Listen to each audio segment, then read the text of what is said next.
ಸ್ನೇಹಿತರೆ, ಇಡೀ ಕ್ರಿಕೆಟ್ ಲೋಕವೇ ಬೆಚ್ಚಿ ಬೀಳಿಸುವಂತಹ ಇತಿಹಾಸ ಸೃಷ್ಟಿಯಾಗಿದೆ. ಹೌದು, ಆರ್ಸಿಬಿ ಅಂದರೆ ರಾಯಲ್ ಚಾಲೆಂಜರ್ಸ್ ಬೆಂಗಳೂರು ತಂಡ ಸತತ 2ನೇ ಬಾರಿ IPL ಟ್ರೋಫಿ ಗೆದ್ದು ಬೀಗಿದೆ. ಅಹಮದಾಬಾದ್ನ ನರೇಂದ್ರ ಮೋದಿ ಸ್ಟೇಡಿಯಂನಲ್ಲಿ ಗುಜರಾತ್ ಟೈಟನ್ಸ್ ತಂಡವನ್ನು ಧೂಳಿಪಟ ಮಾಡಿದ ಬೆಂಗಳೂರು IPL 2026ರ ಹೊಸ ರಾಜನಾಗಿ ಹೊರಹೊಮ್ಮಿದೆ. ಇನ್ನು CSK ಮತ್ತು ಮುಂಬೈ ನಂತರ ಸತತ 2 ಬಾರಿ ಟ್ರೋಫಿ ಡಿಫೆಂಡ್ ಮಾಡಿಕೊಂಡ 3ನೇ ಟೀಮ್ ಅನ್ನೋ ಹೆಗ್ಗಳಿಕೆಗೆ ಆರ್ಸಿಬಿ ಪಾತ್ರವಾಗಿದೆ. ಇನ್ನು ಟಾಸ್ ಸೋತು ಮೊದಲು ಬ್ಯಾಟಿಂಗ್ ಮಾಡಿದ ಗುಜರಾತ್ ಟೈಟನ್ಸ್ ತಂಡವನ್ನು ಆರ್ಸಿಬಿ ಬೌಲರ್ಗಳು ಕೇವಲ 155 ರನ್ಗಳಿಗೆ ಕಟ್ಟಿಹಾಕಿದ್ರು.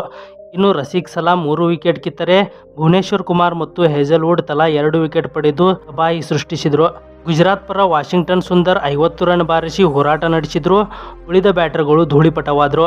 ಇನ್ನು 156 ರನ್ಗಳ ಟಾರ್ಗೆಟ್ ಬೆನ್ನಟ್ಟಿದ ಆರ್ಸಿಬಿಗೆ ಆರಂಭದಲ್ಲೇ ವೆಂಕಟೇಶ್ ಅಯ್ಯರ್ 16 ಬಾಲ್ನಲ್ಲಿ 32 ರನ್ ಚಚ್ಚಿ ರಗಡ್ ಸ್ಟಾರ್ಟ್ ಕೊಟ್ಟರು. ಆಮೇಲೆ ಶುರುವಾಗಿದ್ದು ನೋಡಿ ಅಸಲಿ king show. Run machine Virat Kohli ಮೈದಾನದ ಮೂಲೆ ಮೂಲೆಗೂ ಸಿಕ್ಸರ್ ಬೌಂಡ್ರಿಗಳ ಸುರಿಮಳೆಗೈದು. ಕೇವಲ 42 ಎಸೆತಗಳಲ್ಲಿ ಅಜಯ್ 75 ರನ್ ಚಚ್ಚಿ ಆರ್ಸಿಬಿಗೆ ಐತಿಹಾಸಿಕ ಜಯವನ್ನು ತಂದುಕೊಟ್ಟರು. ಇನ್ನು ರಜತ್ ಪಟಿದಾರ್ ಕ್ಯಾಪ್ಟನ್ಸಿಯಲ್ಲಿ RCB back to back cup ಗೆದ್ದು ಹೊಸ ಇತಿಹಾಸ ಬರೆದಿದೆ.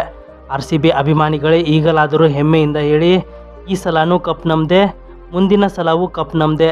ದಯವಿಟ್ಟು ಕಮೆಂಟ್ ಮಾಡಿ. ಧನ್ಯವಾದಗಳು.